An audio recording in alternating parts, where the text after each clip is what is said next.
Locked On Podcast Network presents Locked On Sports Today. The Cowboys ended up hiring an assistant coach that was already on the team. Also, the Jimmy Butler problem has reached a boiling point in Miami, and Spags is about to face his toughest test with the Eagles' offensive line. I'm Peter Bukowski, starting your day with the can't-miss stories and biggest debates in sports. You're Locked On Sports Today. Searching all major sports. Found. Let's start with the biggest story. Well, he's not just Brian anymore. Now he's the head football coach of the Dallas Cowboys. Brian Schottenheimer to replace Mike McCarthy. In the star, Landon McCool, always our star from Locked On Cowboys, joins me now. And Landon, how did the Cowboys land here? They didn't have to travel very far. I'll tell you that much. It was a pretty short trip from from where they started to where they ended up. Look, I think there's a couple different ways to paint this. I think, right? You could paint it as they got caught with their pants down because two of their top candidates, including Mike McCarthy, said no. And they were desperate to kind of create a continuity situation. And after getting, losing your head coach and then losing your former offensive coordinator, or at least previous play caller, they decided to go to the guy who hadn't called plays, but at least was the offensive coordinator. Or you can believe what I think is honestly, and this is someone who is coming from a Jones's criticizer. You can believe what I think might be an equally plausible situation where they knew that they wanted Schottenheimer as a play caller. They interviewed him as such, and then they genuinely fell in love with the idea of him being the head coach after kind of kicking it around a little bit and listening to his thought process. He's a good talker. Once you get him in the room, I could easily see him kind of convincing Steven and Jerry that he could do the job. And clearly he's been in the NFL a long time and hasn't gotten this opportunity, and there's probably a reason for that. But I also think that, there's a lot of pushback when guys like Dan Campbell got named head coach. So maybe there's something here that we've all been missing, and maybe he's a better head coach than he was a play caller. How tightly do you feel like you're grasping at straws right now? It's hard to tell. Honestly, I've lost grip with reality based on just the kind of circus that's going around. I think there's something to the idea that when you have CeeDee Lamb and Dak Prescott, like it's a nice, comfy floor, like that you're going to be able to produce an offense. I think that's easy for me to say when they played as poorly as they did early in the season, but I think there was more circumstance there. I do think that there's some things about him being the head coach that I think that he has qualifications for. He can do a good job for. I think where I'm still needing to be convinced, and I think everyone should still need to be convinced a lot, is he actually planning on modernizing the play calling here? Because that's something that he kind of actually focused on in his press conference a little bit. He talked about specifically what he wanted to do. And if that's actually the case and not just coach speak to the, in your opening press conference, which as a veteran of a Mike McCarthy press conference, I'm sure you know what that looks like. If he's actually serious about following through, I think then you might be in a situation where you're actually improving a little bit on offense. And that certainly could be the case. What do you think they need to do personnel wise? Maybe to match with Brian Schottenheimer, but also just to take this team to where they want to get to, because they have come up short. There are some personnel deficiencies on the roster. So how do you maximize whatever opportunity they have in front of them? Well, and I think that's the key point, right? Like all of this is just talking, and frankly, who the head coach is may take a pretty serious backseat to what the Joneses are actually willing to do in the offseason to improve this roster. And I think after watching the playoffs unroll the way they did and realizing who you have as your quarterback, I think if you're not going to have that kind of mobile dual threat aspect to your game as a quarterback, you need to surround yourself with more weapons on offense. And if that's the case, then the Cowboys have a lot of work to do, because they aren't up to snuff on those types of offenses right now. And they have to have more than just a second option besides CeeDee Lamb. They need a third and fourth that are pretty solid and a run game that they can balance that all against. You can stay up to date all year on the Dallas Cowboys by subscribing to Locked On Sports Today and Locked On Cowboys on your favorite podcast app and on YouTube. You're Locked On Sports Today. Coming up, the Miami Heat and Jimmy Butler have reached the proverbial fork in the road. Before we get to that, the Jets aren't committing to Aaron Rodgers for next season just yet. Super Bowl 59 is here. One game, two teams, endless possibilities. And there's no better way to make every play more exciting than with FanDuel Sportsbook. Whether it's predicting the first touchdown, calling the MVP, or even betting on the coin toss, FanDuel makes it easy to get in on the action. With live betting all game long, you can adjust your bets as the game unfolds and feel the thrill from kickoff to the final whistle. The live betting feature lets you stay involved no matter what happens on the field, and the app is super easy to navigate. Plus, knowing that you can place a $5 bet and potentially win $200 in bonus bets for the Super Bowl, that's icing on the cake. The one bet you could look at, $5 on the NBA tonight. The Lakers head east to play the Sixers. FanDuel likes LeBron and company and has LA favored by 4 in Philly. Download the app or head to FanDuel.com to get started. Bet just $5, and if you win, you'll score $200 in bonus. FanDuel.com. Bet with FanDuel, official partner of Super Bowl 59. The New York Jets introduced their new head coach and general manager on Monday. Of course, Aaron Rodgers came up. The answer stood out for what it didn't say. So that was not Aaron Glenn saying that definitively, I want Aaron Rodgers back. I'm not saying that like it's a done deal that Rodgers is gone, but I think even heading into this, it's been pretty clear that it's unlikely Rodgers is going to return next season. Now, Woody Johnson says he's not going to be involved in these. He says he's going to defer to Glenn and Muji, which, yeah, well, we'll see. I'll believe that when I see it. But it just feels like the Jets need to turn the page here. And I feel like for a new coach, it's a very difficult situation to come in and have a guy like Rodgers still around. Like during Rodgers' Green Bay days, it was always clear, like, he's going to be your quarterback. You'd always want him to be your quarterback. In fact, during the Green Bay days, when the Packers made a coaching change in 2018 and got rid of Mike McCarthy, that job was attractive in part because Rodgers was there, because you'd have the chance to coach Aaron Rodgers. But you knew that Rodgers was always going to be a critical person in that organization. Over in the association, the Knicks hosted the Grizzlies in an intriguing interconference tilt. There's a lot of big stats you could zero in on after the Knicks 143-106 drubbing of the Grizzlies. How about 20 steals? Not half bad. How about 7 blocks? Pretty good number there. But, you could do a little better. How about 52 bench points? A season high for the Knicks. But I think the biggest number that you can zero in on to tell you just how much of a tear the Knicks are on their last 2 games, first time since 1965 that they have scored over 140 points in 2 straight games. Anytime you got to go past the 1970 title team, the team is doing something really special and really out of the ordinary. We'll have more about the Knicks hopefully turning a corner and turning into the contender that they are meant to be on Locked On Knicks. Cavs look to keep rolling. Danny Cunningham here at Rocket Mortgage Fieldhouse after the Cavs beat the Detroit Pistons 110-91. Let's talk about this one for 94 feet. The Cavs have played better offensive games. This was one of the worst shooting games that they've had so far this season, but they won this game because they played great defensively, something I've not said very much lately. In the month of January, they entered this game on Monday night 28th in the NBA in defensive rating, but they were excellent on Monday night. They held Detroit to a season low 91 points. It's the second fewest points in a game a Cavs opponent has had so far this season, so it was really good to see them get back to what they want to say is their identity on that side of the floor. I thought it started with Max Strus. I thought he did a great job on Cade Cunningham.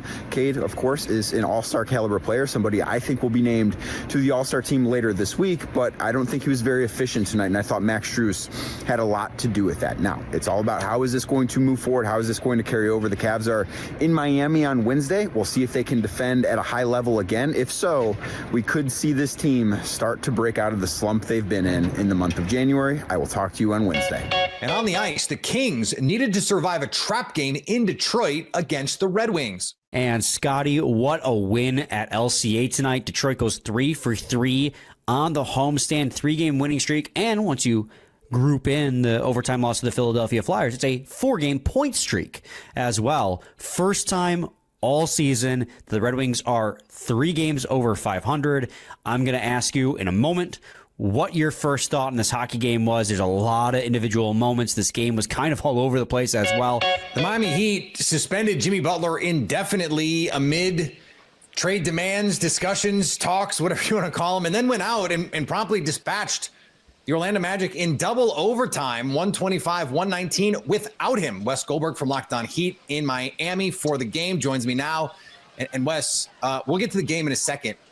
The latest turn in as the Jimmy Butler trade saga turns here, what do you make of this move from the Heat?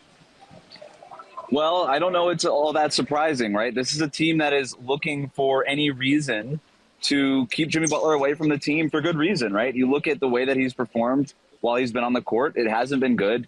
He's more in the way than he is a value add at this point. He issued the trade request on January 2nd and has not played a good game of basketball since then in the few games that he has been available, and those are only at home. So this is a team that previously had suspended him for their entire 6-game road trip, did not want him on the road with them, then suspended him for their 2-game road trip last week, do not want him on the road with them again. And now, with about a week to go before the NBA trade deadline, they suspended him for 5 games and then indefinitely. Do the math. They have 5 games until between now and the trade deadline. They don't want him around until this trade deadline, as they're sort of buying themselves some time here to try to find a trade. They are aggressively working the market, trying to find a suitable trade for Jimmy Butler. There's been a lot of reports out there about some of the teams involved. Obviously, the Phoenix Suns. It seems like there's going to be multiple teams here. It's going to be complicated. If something does get done, they need as much time as possible to get something done. And keeping them away from the team, that buys them some time here, but also provides them some much needed clarity in terms of what it is that they're getting on the court. And you saw the result tonight. Their first back-to-back win, their first consecutive win since January 11th. It's been a rough stretch for them, but they're trying to get out of it. Yeah, and you're getting performances from young players who look like they can be core members of this team moving forward. I mean, Tyler Hero has taken his game up a notch. I was joking with you that I wanted to talk to you and have you come on the show to talk about Kel'el Ware, because he's just been outstanding, was really good again tonight, 19 and 10 on 7 of 8 shooting. But so how did it get this bad? Why did we get to this point when we're talking about Pat Riley and Erik Spoelstra in charge in Miami? We know what Jimmy Butler can be, but this is the NBA. These things normally get done without this level of acrimony. It's a great question, right? And as soon as they decided that they were not going to give Jimmy Butler the extension that he wanted this past summer, I think the writing was on the wall. Jimmy Butler walking into a lame duck season, not knowing where his next contract is coming from at the age of 35, going on 36 years old. That was just bad news. It was a bad move. It would have been a bad move for Jimmy Butler as he's getting older. It makes sense to try to maximize your earning power. We know the shelf life of professional sports are what they are. And then for the Heat, it was probably a little naive to think that he would just show up, be the good soldier, play out the year, and that they could all revisit this in the summer and kind of be happy and kumbaya on the entire time. So the fact that Miami was surprised by this, I do think it was a little naive. But look, Jimmy Butler was playing really well to start the season, and the Heat were never open to reopening contract negotiations. They were not open to discussing a contract extension. Jimmy Butler was made very aware that this is not going to happen until the summer, and Jimmy Butler decided evidently that he's not willing to wait. Because this has gotten so toxic, and because of Jimmy Butler's contract numbers, the second apron, all of the machinations that requires, what is it reasonable for Miami to expect to get back in a trade like this in terms of the quality, without necessarily having to pick every piece, but in terms of the quality of assets, the kind of things that they're going to be able to get back? What does that look like? We're talking about pennies on the dollar at this point. I don't really know what the market is right now for somebody like Jimmy Butler, who is 36 years old. Players don't get better and healthier as they age typically. Once a new contract is going to be playing hardball on a new contract, as we've all seen here in Miami. And, he's got his locker room personality and the reputation around the league that he has. There's not a lot of teams that can facilitate all of those things. It's why the Phoenix Suns, as desperate as they are, have sort of emerged as the most motivated suitor. But I think when you look at teams that could potentially acquire Jimmy Butler or would be interested in acquiring him, it's teams that are desperate, right? Whether it's the Phoenix Suns or another team that's just desperate to make a move to appease either existing superstars on their rosters or for whatever reason. And then when you look at some of the packages that are going to come back, well, those those teams that are trying to find that final piece, they're not going to be trading great pieces away because they're trading for Jimmy Butler and all the risk associated with him because they think that they could go maybe win a championship despite all of that. So when you're the Heat, I think you're looking at maybe a couple of decent role players, maybe some draft picks down the road. But more importantly, I think you're looking for salary relief and a chance to reduce payroll, not just this year, but in the next 2 years, to try to free up those pathways to go get that next superstar. Because that superstar post Jimmy Butler, he's not coming back in a Jimmy Butler trade. You can stay up to date all year on the Miami Heat by subscribing to Locked On Sports Today and Locked On Heat on your favorite podcast app and on YouTube. Coming up, the Eagles' offensive line will be a problem in the Super Bowl for the Chiefs. I love going to live events, whether it's sports, music, theater, or comedy. One of my favorite memories of sports fandom, going to Game 5 of the NLDS, Brewers, Diamondbacks. The Brewers get their first series win in approximately 84 years. The energy, I'll never forget the crowd and the sound that they made when Nyjer Morgan hit the walk-off to win that series. Game Time has a new feature called Game Time Picks that makes getting tickets for your favorite live events even easier. Game Time Picks filters out the fluff to show you only incredible deals on great seats, so you don't have to waste time searching through thousands of tickets. Curation makes it easier to save more on sports, concerts, comedy, theater, and more near you. Take the guesswork out of buying tickets with Game Time. Download the Game Time app, create an account, and use code LOCKEDON for $20 off your first purchase. Terms apply. Again, create an account and redeem code LOCKED ON for $20 off. Download Game Time today. What time is it? Game Time. The Chiefs are going for 3 in a row. The Chiefs have Steve Spagnuolo running that defense. The Chiefs' defense has taken over games, as Brian Peacock and Matt Williamson discussed on a recent Peacock and Williamson. The Chiefs have to face the Eagles' offensive line. We're talking about Steve Spagnuolo is the most underrated factor for the Kansas City Chiefs right now.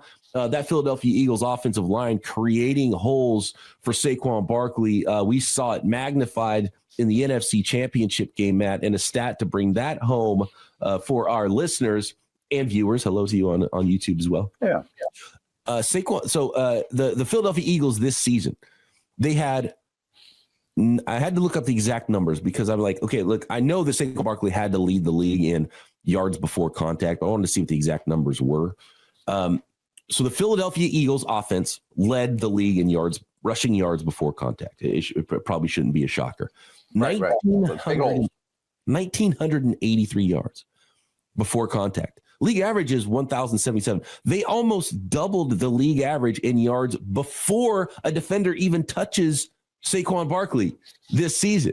It's pretty phenomenal. Yeah. And you remember and then look out if you touch them 8 yards downfield for the first time, right? And then it's like, okay, and then when you get touched, oh yeah, it's a cornerback or there's one guy in space, and then Saquon's like, oh cool, I can do the rest of this, no problem. And guess what? Nobody can catch me either when I get there. So like you put those two things together, and it's just unbelievable. And it's been so hard for the league to stop, and that's why Saquon had the season he had. Remember that the 255-yard rushing game by Saquon Barkley in November?